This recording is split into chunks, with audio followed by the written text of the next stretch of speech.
So as you can see, I've been to the library again, and I've got some new books to share with you all that I plan to read soon.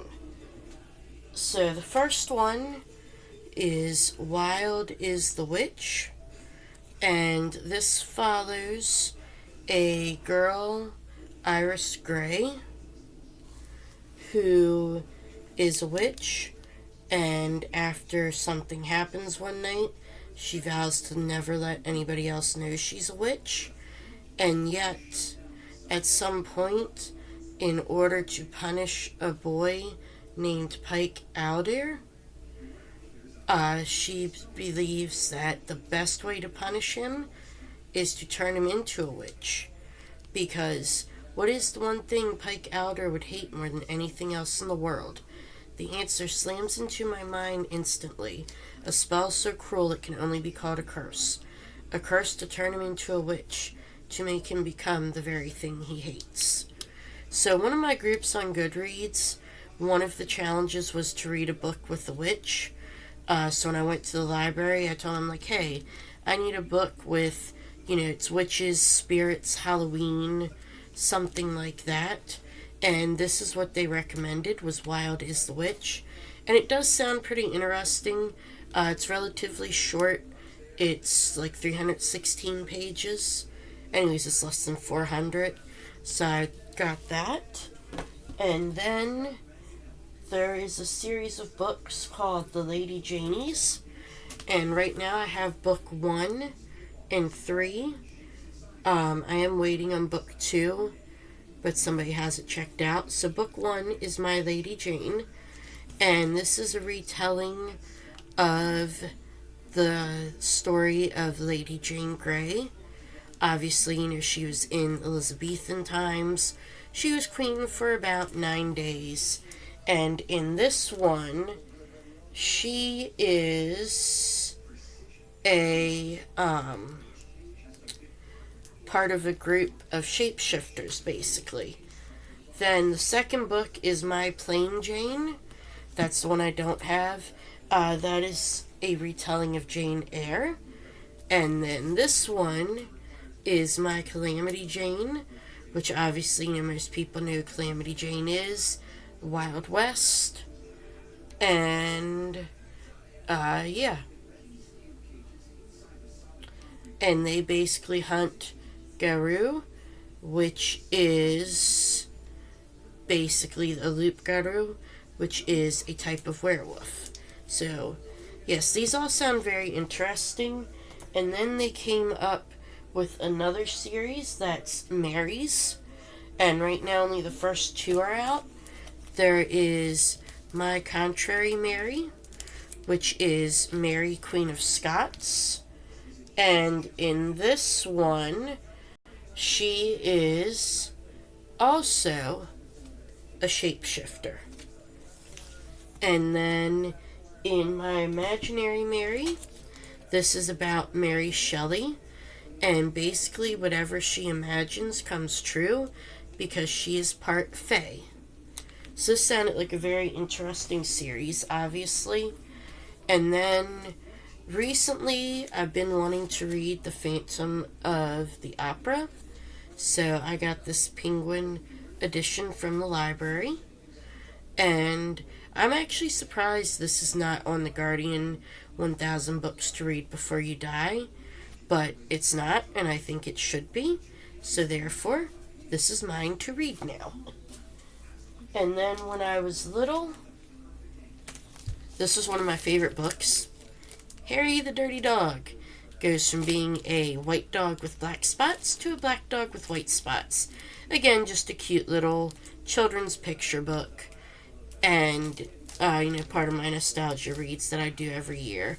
Then there's another one in the series called No Roses for Harry, in which grandmother makes Harry this sweater with roses that Harry hates. And this was another one that I read. And then this was one I didn't even know was out, Harry at the Sea. But obviously, it's still about Harry by the same author, so I got it as well. And I look forward to reading these, one evening. They're maybe 30 pages, And this is the most words on a page. So, I could easily read all 3 of these in 20 minutes. And then, as soon as I move this stack, I can go through more. Okay. So I've got, pardon me, Other Minds, which is about the octopus, the sea, and the deep origins of consciousness. I actually found this when looking for a book called A History of Cephalopods. And I've been interested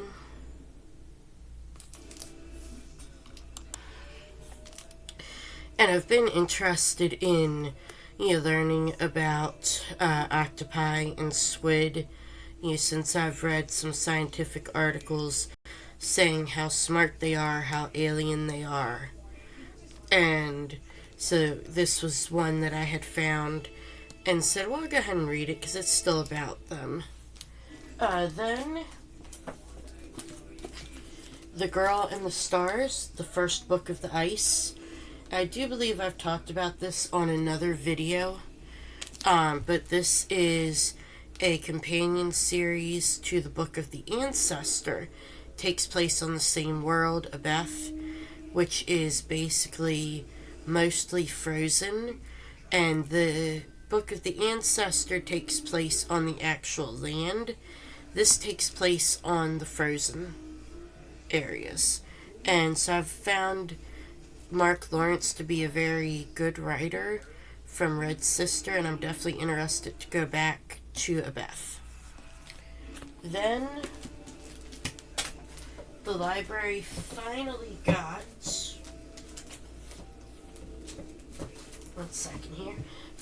What Souls Are Made Of, which is the newest book in the Remix series. This is a retelling of Wuthering Heights, in which both Catherine and Heathcliff are from India and are dealing with being out of place in England. Then The Wisdom of Wolves, because wolves are one of my favorite animals, and so any book about them I would definitely read.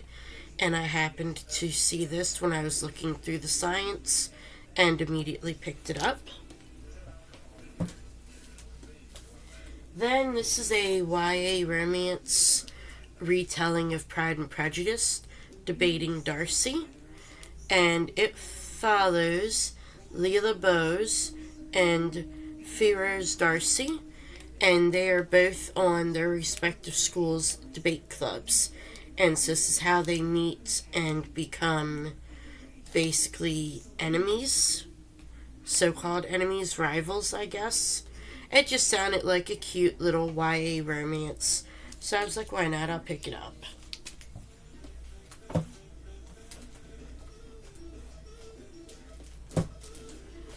Then DC Inc. now has a Poison Ivy book out, Thorns, that the library has, so I borrowed that because I'm somewhat interested in the Ink series. I won't necessarily buy them all. I don't necessarily buy them all anyways. I read a lot from the library. What I buy is pretty much Nightwing, Hurley, Suicide Squad, and Titans, Teen Titans. But I did want to read this because Poison Ivy is another one of my favorite characters. And so this is her young adult retelling, basically.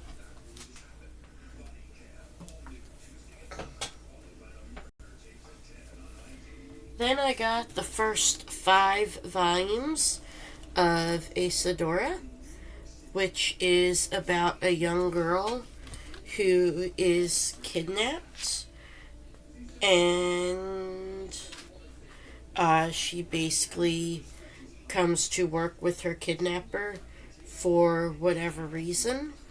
And it is by Naoki Urasawa, who also wrote Monster, which I've read a little bit of and watched a little bit of. I need to finish it because I do find it very interesting. So I was interested to read more of his works.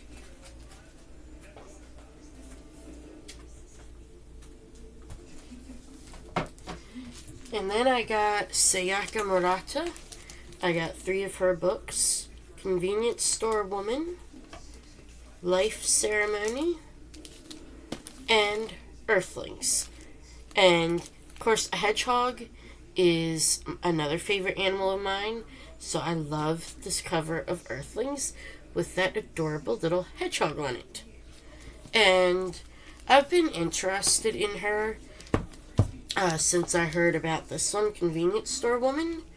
And she is basically about an autistic woman who lives in Japan, and instead of being either married and a mother and wife staying at home, or, she could be a career woman and have a career, she is a part-time worker at a convenience store. And so this deals with her kind of dealing with that backlash. Life Ceremonies is a collection of short stories. And again, just because it's by Sayaka Murata, I wanted to read some stuff by her. And then Earthlings is about a woman who is convinced she is an alien. And just again, the cover, I love it. I want that little hedgehog. He's adorable. But I also kind of find things like this rather interesting. So I'm definitely interested to read all of these.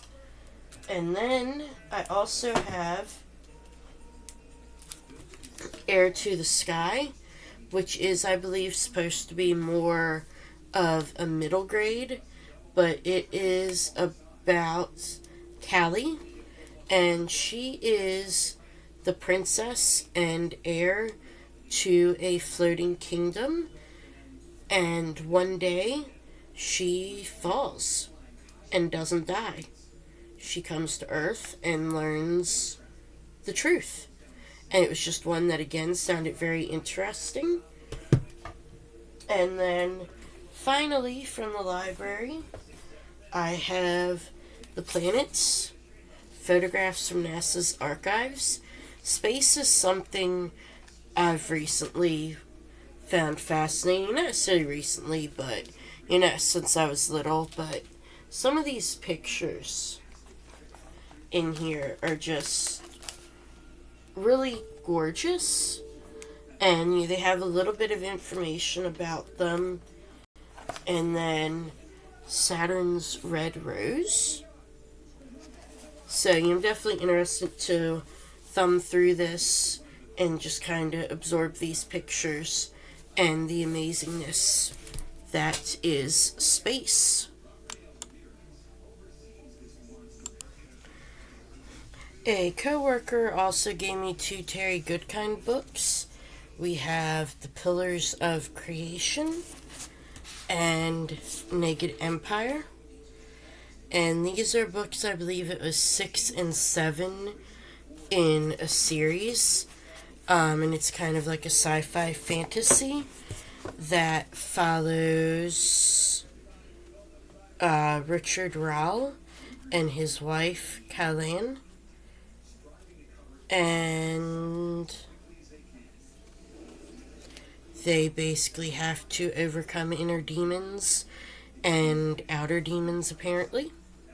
And, I had told this coworker, we were talking, I'm like, oh yeah, I really like sci-fi. And he said, oh, this is a really good series, you should read it.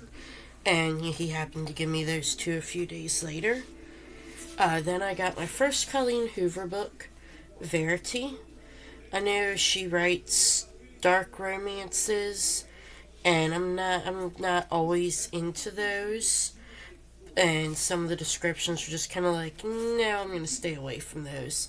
But this one sounded interesting in that you have a young struggling writer who steps in to finish a book of a best-selling author at the behest of her husband, and she begins to find out some secrets about Verity, who is, the famous author who's supposedly injured.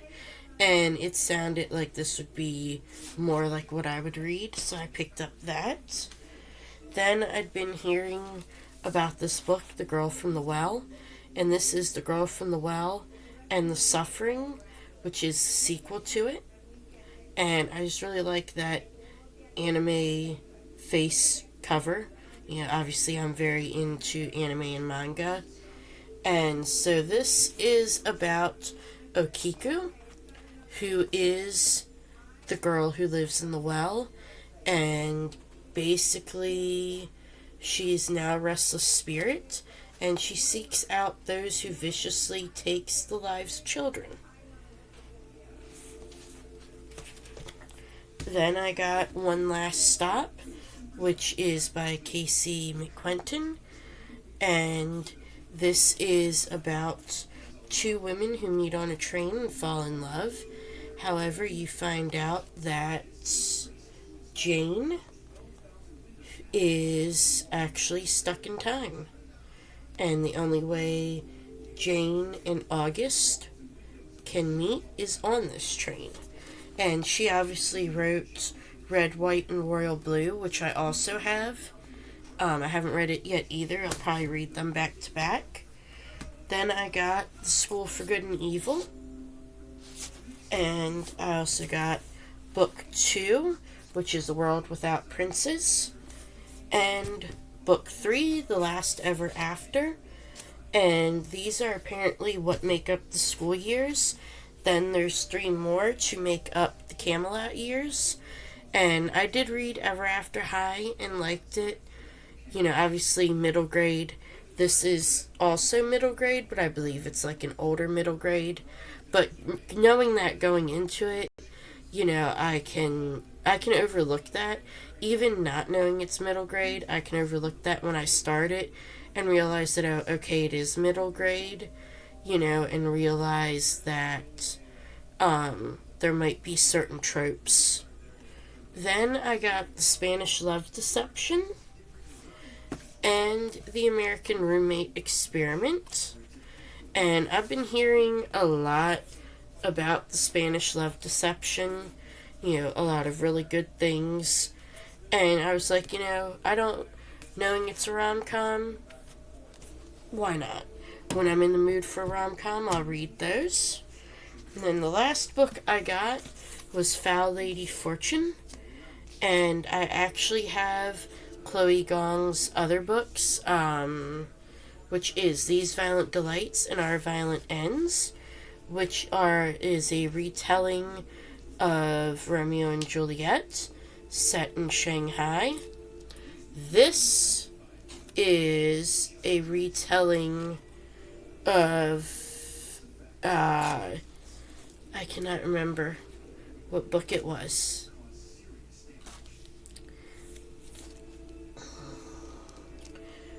But, I'm sorry. I distracted myself. Regardless, this is a retelling of another Shakespeare play. And I find those interesting, and especially when it's something that's not one of his better known plays. Like Romeo and Juliet is almost always redone. But this is Rosalind and Orion are the main characters in this one. And I believe it is in a way connected to These Violent Delights and Our Violent Ends. So yeah, that is all the books I got the past few months. And these will be some of my upcoming books. More so the library books, because I do have plenty of books that I've owned before this haul that I need to get through, that I'm trying to get through first. But yeah, this is just a little peek, and I hope you enjoyed it.